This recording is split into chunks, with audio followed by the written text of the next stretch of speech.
మా అన్న ఒకటి గుర్తు చేస్తుండు. ముఖ్యమంత్రి గారు ఇలా పర్యటనలు పోతున్నారు, వెళ్ళాలి. ఎంత ముఖ్యమంత్రి గారు ఎంత తిరుగుతే అంత మంచిది. We are not against to that.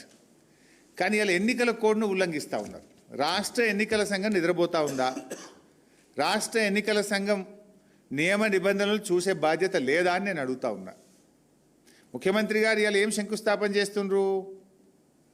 ఒక ఇరిగేషన్ ప్రాజెక్టుకు కొడంగల్ నారాయణపేట లిఫ్ట్కు శంకుస్థాపన చేస్తున్నారు. ఆ నీళ్ళు ఎక్కడ పారుతాయి? గ్రామాల్లో కదా పారేది. నేను మున్సిపాలిటీల కొబ్బరికాయ కొడుతున్న కోడ్ వర్తించదంటే ఏదైనా ప్రత్యక్షంగా పరోక్షంగా ప్రజలను ప్రభావితం చేసేది ఎన్నికల కోడ్లోకి వస్తుంది. ఆ మీటింగ్కి వచ్చిన మహిళా సంఘాలను ఐకేపీ వాళ్ళే ఆర్గనైజ్ చేసిండ్రు. మహిళా సంఘాలకు బస్సులు పెట్టి తోలుకొచ్చింది ఎవరు? గ్రామాల నుంచి తోలుకొచ్చిండ్రు. మహిళా సంఘాలను అధికారులు తోలుకొస్తున్నారు.